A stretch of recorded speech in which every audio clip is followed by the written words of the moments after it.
السلام عليكم حبايب قلبي، عاملين ايه؟ يا رب كلكم تكونوا بخير. كنت عملت فيديو قبل كده لتخزين المأكولات والعصائر، كنت عاملاه في رمضان. وفي حاجات كتير هتفيدكم ان شاء الله. اتمنى تشوفوا الفيديو، هسيبهولك تحت في الديسكريبشن بوكس وهيطلع لك دلوقتي اللينك بتاعه. اتمنى تضغطي عليه لو حابه تشوفيه.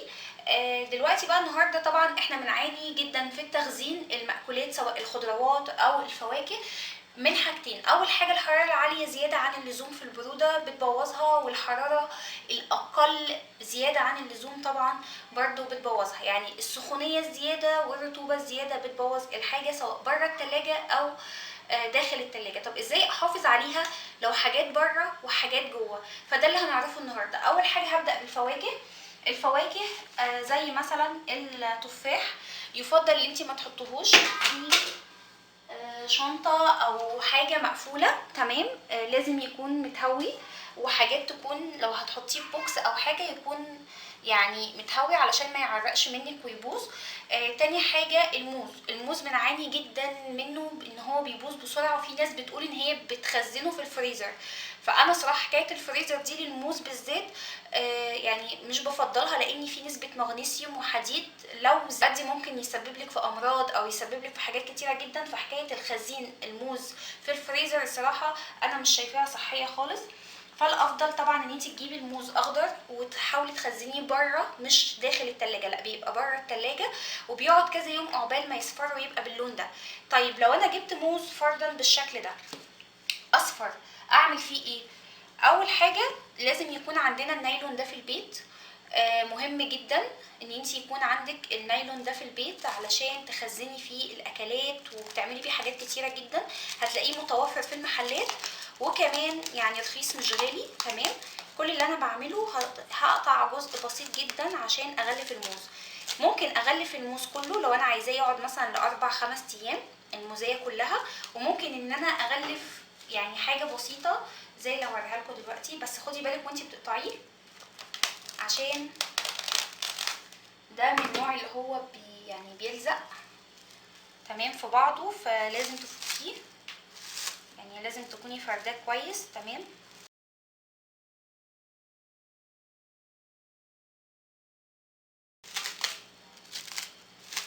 بالشكل ده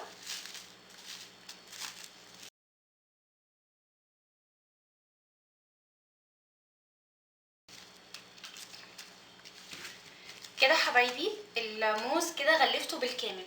كده ممكن يقعد معايا الاسبوع لو هو اصفر قوي بالشكل ده اللي انتوا شايفينه. ممكن يقعد اسبوع من غير ما يطرى او ان هو يجراله حاجه، بس تغلفيه كويس جدا، ما تخليش منافذ هوا ليه، تمام.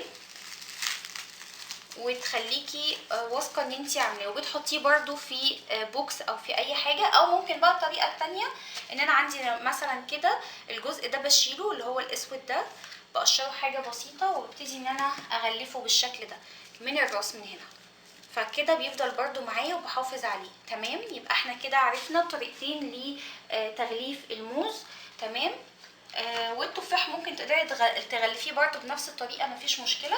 ده اول حاجه. نيجي بقى للخضره اللي هي الورقيه، انتوا شفتوها معايا برده في الفيديو اللي فات. الخضره دي انا مغلفاها من تحت برده بالورق النايلون ده، تمام. ليه؟ علشان انا هستخدمها كمان يومين بالظبط، فمش محتاجاها ان هي تتغطى قوي. فانا حطاها كده تمام بالشكل ده، النص بالنص.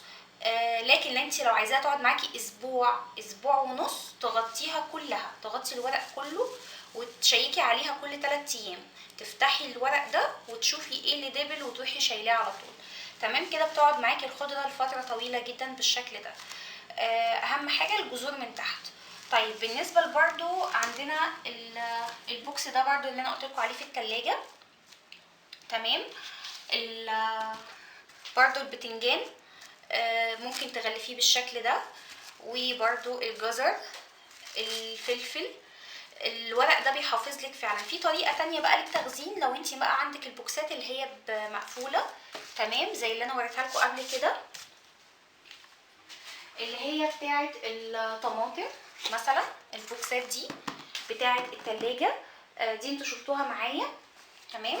بخزن ازاي؟ ورق من تحت مناديل، تمام بتاعه المطبخ، وبحط الثمرات بتاعه الطماطم. طبعا دي كل ما بتنقص كل ما بزود البوكس بحاجه تانية. يعني انا شفتوا معايا بوكس للخيار، بوكس مش عارفه الايه وايه، فانا فعلا عندي البوكسات وشايلاها، لكن وقت ما بيفضى مكان خلاص عشان احنا في الشتاء وبتحطي حاجات ممكن كتير في التلاجة او حاجه، فبتبداي ان انتي يعني مثلا الطماطم نقصت بحط مثلا خيار جنبها، نقص الخيار بحط مثلا فلفل، بحيث ان الحاجه تبقى جنب بعضها كده، ويعني تاخد مساحه تانية.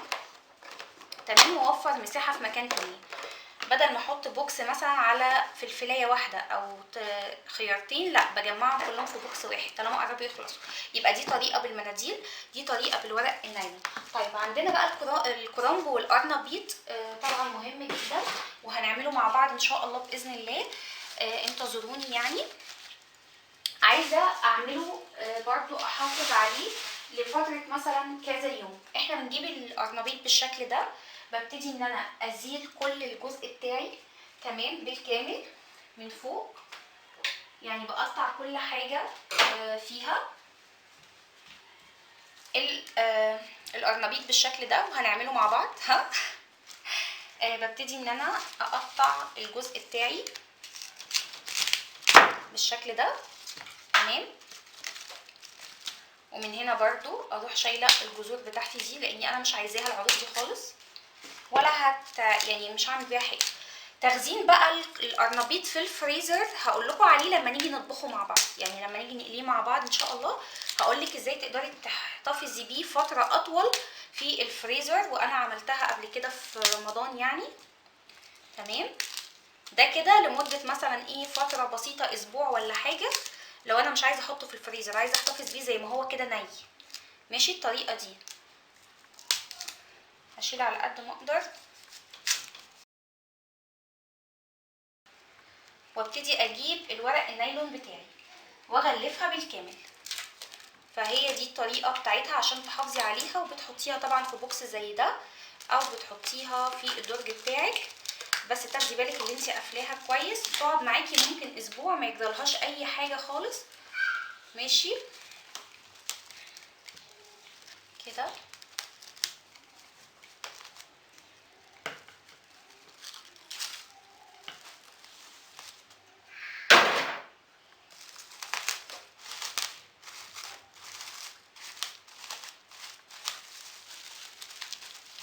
اغلفها كويس كده حبايبي. الاكل هيقعد معاكي فتره طويله جدا، وبجد هتستمتعي ان انتي محافظه على الاكل بتاعك. تمام، يا رب تكون الافكار عجبتكم. ادي واحده، وادي اللي كانت في التلاجة. تمام.